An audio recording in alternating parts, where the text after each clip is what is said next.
miarabantsika rehetra zany a manaraka an'izao fotoana izao hevitra roa lehibe no entina amin'izao faraparan'ny taona izao. Ny voalohany zany dia momba ny taona 2024 izay efa kely sisa dia farana.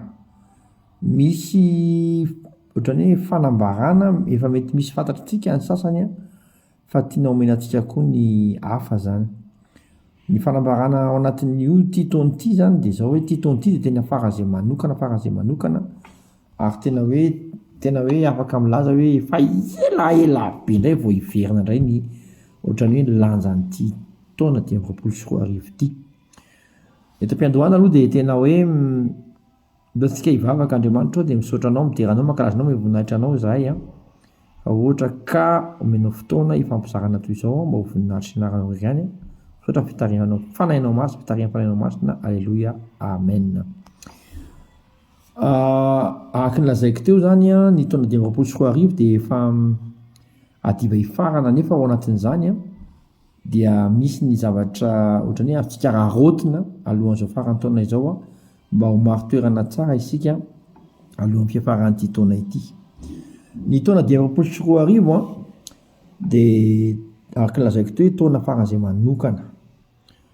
Ao amin'ny baiboly aloha dia tsara ho fantatritsika fa manome zava-dehibe ny isa mihitsy ny ao zany. Ao amin'ny baiboly ary misy hoe nomery avy amberina ihany moa zany. Dia ame ohatra koa hoe tsy tongatonga ho azy zany hoe 12 ny isan'ny zanak'i Jakoba dia 12 koa ny isan'ny apôstôly voalohany zany. Zany zao ohatra be dia be ny zavatra isa ohatr'izany hoe ny isa 7 ny isa 70 satria 70 fotoana nitokanan'ny Mosesy 70 ohatr'izany nitokanan'ny Jesosy ny Noa koa 70 alina. Misy dikany taona zavatra. Dia raha ny 2024 ny jerevana dia raha jerentsika ity efa notenenintsika tany amin'ny voalohany taona tany 2 ampiana 8 ampiana 2 ampiana 5 dia manome isa 7. Izany hoe 2024 zany dia manambara fahaterahana. Izay ilay volana fahasify. Izany hoe mila angonitsika tsara inona zavatra tena teraka tamintsika tamin'ity taona ity ary mbola afaka mbola ho teraka alohan'ny faran'ny taona. Mba ho fototra zany iangana ianao efa teraka iny zany no hoentinao miainga indray amin'ny taona 2024. 2024 koa dia misy dika ny isa roa farany. Matetika moa anisan'ny rehefa manao daty ianao zao dia matetika hoe ohatra hoe 01 dia hoe 06 dia hoe 25 zany hoe le isa roa farany koa ndray ampiasaintsika fa tsy voatery tonga dia hoe le hoe 2024 foana fa indray le 2020. Iny 2020 iny koa nefany raha hoan'ny ty taona ity dia mbola misy dikany foana satria mbola 2 ampiana 5 manome isa 7. Zany isa 7 zany dia tena hoe fantatsika fa isa tena hoe isa masina ozy izy ny fitenitsika azy isa manokana dia manokana koa zany isa 7 zany. Ny odidina impito tao amin'ny Getsemane indray azafady tao amin'ny mandany Jeriko tao anatin'izany 7 andro zany koa nanamboaran'Andriamanitra ny zavatra rehetrarehetra misy dikany zany. No anatin'ny herinandro anankiray dia 7 andro misy dikany ny 7. Dia ny 2024 koa mbola misy dikany koa ny 5 isa 5 dia manambara ny ratsan-tanana ity zany hoe fandraisan'Andriamanitra an-tanana ny fiainantsika. Dia zany tena hoe efa nanambara tamintsika zany fa mbola misy fanampiny. Izay tena hoe ny 2024 dia ohatran'ny hoe fotoana anankiray raha jerevantsika zao ohatra hoe ny 20 toradroa manome 2024 zany hoe tonga dia le ainantsika amin'izao. Ny 4 toradroa dia manome hoe 4 zany efa taona efa lasa be. Dia raha ohatra zao hoe 20 toradroa dia efa manome taona mihoatra be indray efa 100 efa tsy ho eo indray tsika. Zany hoe tena fotoana iainantsika mihitsy zany ary ny isa 20 dia mampatsiaro ny isa toko 20 izay toetra nomen'Andriamanitra ny Kirosy ary tena hoe manasa antsika andalina an'izany fa tena hoe ho antsika indrindra ho antsika tsy Israelita zany dia tena hoe ny toetra manokana ny tombo manokana nomen'Andriamanitra ny Kirosy dia omeny anao zay zay miaino ary mbola fotoanzao anavozanao fanoloratena rehefa mamaky ny Isaia toko fa 20 ianao. Ny 20 soa arivo koa dia 5 toradroa ampitomboina 5 toradroa, zany hoe mbola manamafy foana ny Isaia toko fa 5 andiny fa 5 zay fatatsika tsara fa misy fahefany Jesosy Kristy miaraka amin'ireo fahefana 5 Andriamanitra mahery, Andriamanitra mpanolontsaina, Andriamanitra mahagaga ray mandrakizay andrian'ny fiadanana, reo 5 reo dia hoanao koa zany.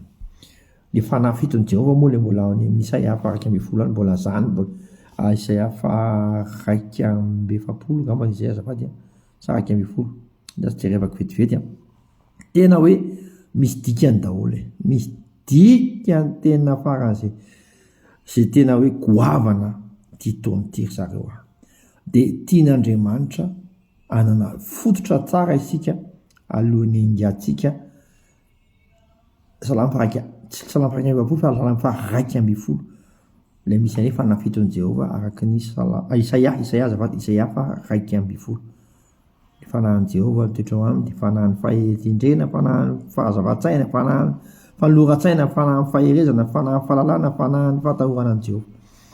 Zany afaka averina ekena mihitsy raisiko hoetiko amarana ny titony ty atrehako ny taona ho avy.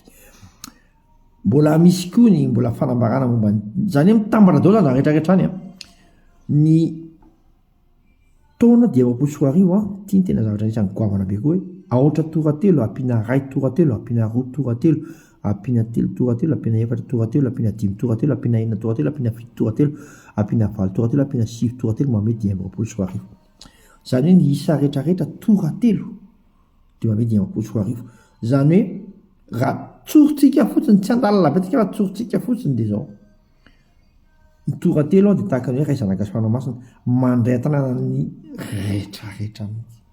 Zany hoe ny fanoloratena manokana zay ho ataonao amin'ity taona ity dia amaliana Andriamanitra anao ihany koa zany finoana zany, anananao fototra tsara hiatrehanao ny amin'ny herintaona moa dia 20 roa ampina aotra ampina 2 ampina 9 dia manome isa 10. Mbola fahafantarana antsika zany amin'ny herintaona fa ny anankiray hoe 10 dia mila ray ampina aotra manome ray, zany hoe ohatran'ny hoe fiangana na hoe fitiavana voalohany, salamy voalohany ngezabe zany, ngezitiko voalohany ngezabe zany, jaonatoko voalohany ngezabe zany, fa alohany inganao amin'ilay hatrany amin'ny voalohany dia tena hoe mila tsara fototra ianao amin'ity taona ity. Amin'ny anaran'i Jesosy ho anao matoa ianao afaka mihaino an'ity dia ho anao zany, ahoraisinao zany ary tena mbola omen'Andriamanitra tsara fototra tsara mihitsy alohan'ny ingana ilay salamy voalohany zany mba hahatonga anao anatin'ilay tena hoe eo ambony rano velona dia tena hoe raha misy fanoloratena tokony ho atao dia ho atao zany, raha misy tsy haiko fanavozana zavatra be dehibe tokony atao dia ho atao. Tena hoe mahafinaritra zany zareo misy fohy dia fohy ty zavatra anankiray ty ataoko aingana be fa tena mahasoa anao. Misy varavarana 7 mila tena avaozina hoentina ao amin'i Jesosy alohan'ny hatrehany amin'ny herintaona. Vavahady voalohany dia vavahadin'ny fanahy esprit mihitsy hoe tena hoe mila miaraka amin'ny fanahy io tsika, fanahy masina. Ny fanahy faharoa zany dia le âme ao anaty misafidy hoe tsy ampidiriko zavatra hafa mihitsy tena tonga ty afa-tsy miaraka amin'i Jesosy. Faharoa zay. Ny fahatelo ny zavatra tenenin'ny vavanao dia tokony hoe teny izay asain'Andriamanitra teneninao. Ny maso izay zavatra jerenao dia izay asain'Andriamanitra jerena, izay ny fahaefatra. Ny fahadimy dia izay hoenonao jereo tsara, ataovy tsara fototra miaraka amin'ny fanahy masina, miaraka amin'Andriamanitra fa hanova be ny fiainantsika. Ny fahaenina dia ny fotsika, varavaran'ny fotsika ampidirana an'i Jesosy Kristy, ampidirana an'ilay fitazomana an'ilay fahadiova-po. Ary ny fahafolo farany dia ny saintsika, ny fahafito farany fahafito dia ny saintsika mba hanana sain'i Kristy. Ahoana ny nanaovana an'izany? Ahoana mila manolo tenitsika, mila mibebaka tsika aloha hoe indraindray saintsika atao tady hoe moraorao sosy ohatrany. Dia faharoa fa avy mibebaka ianao indraindray zavatra inoko ohatrany manovana ny zavatra hitako, zavatra teneniko ihany mamonina ahy. Fa mila zany tena hoe mibebaka dia avy mibebaka ianao dia mila atolotra ao an'Andriamanitra daholo vavahady anankifito ireo. rehefa tolotra ao an'Andriamanitra fa vady fito reo dia mila afahananao tenin'Andriamanitra. Mila afahananao tenin'Andriamanitra ilay izy. Mila miorona zany. Dia avy eo koa mbola mila miambina ianao. Zany ny fototra ekenao alohan'ny amin'ny heritaona. Fa zao sady ianao dia efa azo valosoa be. Halleloia. Rehefa vakatoan'izany. Dia vavakantsika Andriamanitra izay mihaino sy mijery an'izao vidéo zao dia atsiaro tokoa hoe anavao fanoloran-tena tanteraka amin'ity farantaona ity, anararoatra mihitsy tena nafototra tsara izay teraka tsara mihitsy ny zavatra rehetrarehetra mba ho tsara fototra iaingana amin'ny heritaona. Tsy vitanay zany Jesosy fa ianao no hamanginy tsirairay avy izay mihaino mandraka tonga amin'ny farantaona an'izao afatra foy izao mba ahafahana manana fiaingana tsara dia tsara manomboka amin'ny heritaona sy izay tohany rehetrarehetra satria tena taona manokana dia manokana 2024 ity. Misaotra Jesosy eo manova anay, mampahery anay amin'ny anaranao zanak'Andriamanitra velonao zavaka izany. Amen. Dia samy hotratry ny farany hotratry ny taona vaovao ihany koa. Fiadanany.